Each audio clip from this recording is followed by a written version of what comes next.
in a world which is looking disjointed, if you will, and at a forum whose theme is cooperation in a fragmented world, it'd be lovely to pick the brains of somebody who, in the consulting world, looks at the entire Asia Pacific region for Boston Consulting Group.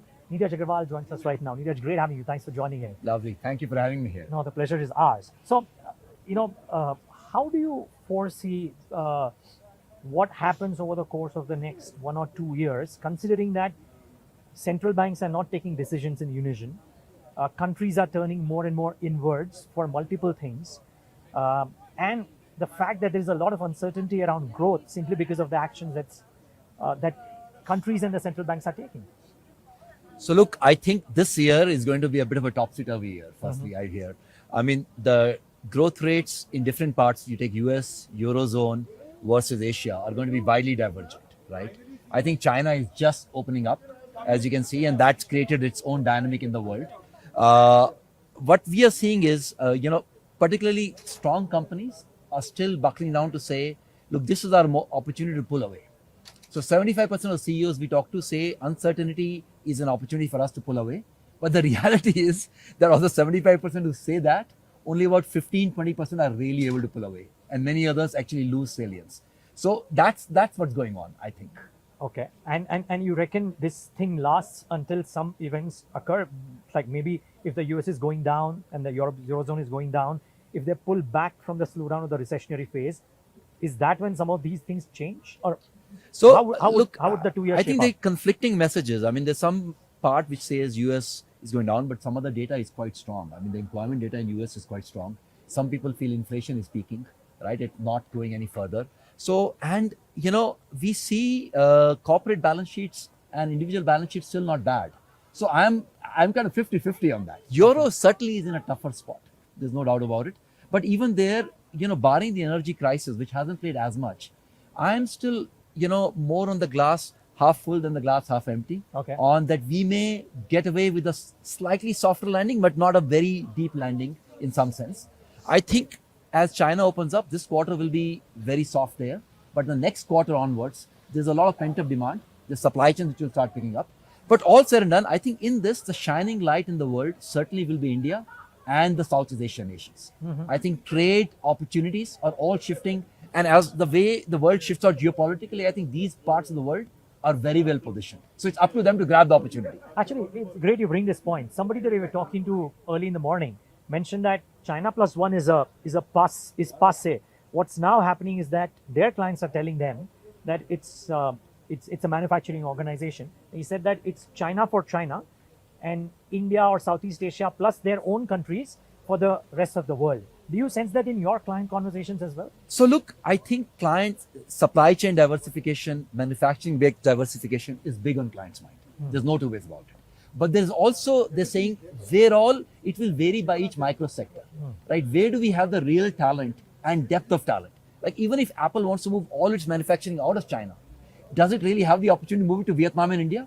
Possibly not. Sure. If you want to take the best semiconductor plants, TSMC can't really move it out. But maybe in auto, maybe in other places we can. Maybe in the future industry like EV, green hydrogen, we can. So I always say that let's strengthen ourselves. There is tons of opportunity to be had. Sure. If we are strong and if we take a longer term view, I think this can be a great decade. For India. For India as well as Southeast Asia. Southeast Asia. Okay, great. Yeah, you look at the Asia Pacific region. Yes, but I feel trade flows, many other capital flows, talent flows are all favoring this part of the world. Okay, where is India losing out, you think, if it is? I'm sure there are some things that India is not doing right. I think, look, right now, actually, I feel we are in a decadal opportunity. But where India always loses out is we get complacent and arrogant too fast. Okay. I always say when you have government this kind side of or the opportunity, CEO side? it's a combination. It's in our psyche. I feel when you have opportunity like this, put your head down and work for a decade. I think this, when you have winds blowing in your favor, really leverage that and get to a position which is unparalleled. Okay. Build a competitive moat that others can't replicate. Okay. I think we still have fundamental issues on ease of doing business. We still have fundamental issues on depth of talent. Our cities being more livable. All of those things we need to fix. Sure. That doesn't go away. Okay, and last couple of questions. One, from a plethora of clients who talk to you, for setting up base or doing business with the Asia Pacific region, what's the feedback that they give about the one or two things, if done right in India, would actually make them even more hopeful, vigorous, proactive towards India? So they all say that they love the opportunity of India, but they also all say that they find it's still a tough market to get into. Okay. So, and I think that's real. We can't take away from that. They feel it's harder to figure out. It takes a longer time, but they just feel they can't escape it, right? So there's a lot of interest. If we can reduce that hardness a little bit, I think we can go much further along. We can, and I think there's been a lot of positive steps. I would also say it's not that we are moving. I mean, we're moving positively. Let's continue the momentum. Let's break it down sector by sector. Let's break it down country by country. What are the ways things to do? Let's keep listening and let's keep improving. Okay. My final question, and that is on what the focus of the government has been over the last 12 months, which is that the PLI schemes try and make India a manufacturing hub. We've seen some evidence of global companies wanting to set up whole manufacturing bases in India. And there are a lot of people who say that 2023 will see more evidence of the same. Do you reckon that will be the case, or would the proof of the pudding be in the eating? No, I feel excited about the PLI schemes. I've seen more clients talk positively about that in a long time than ever before. I feel the 17-18% of GDP which comes from manufacturing is finally inching upwards. Okay. So I feel some high-tech manufacturing which will set the North Star for other industries to follow is beginning to talk about India. The fact that Apple manufactures in India, the fact we're talking about semiconductor in India, the fact we're talking about EV, the whole value chain in India, all of those are incredibly exciting. The fact we're talking about auto in India. So after a long time, I'm feeling positive about this could really be, a very perceptible shift on the manufacturing side in India. Okay, great.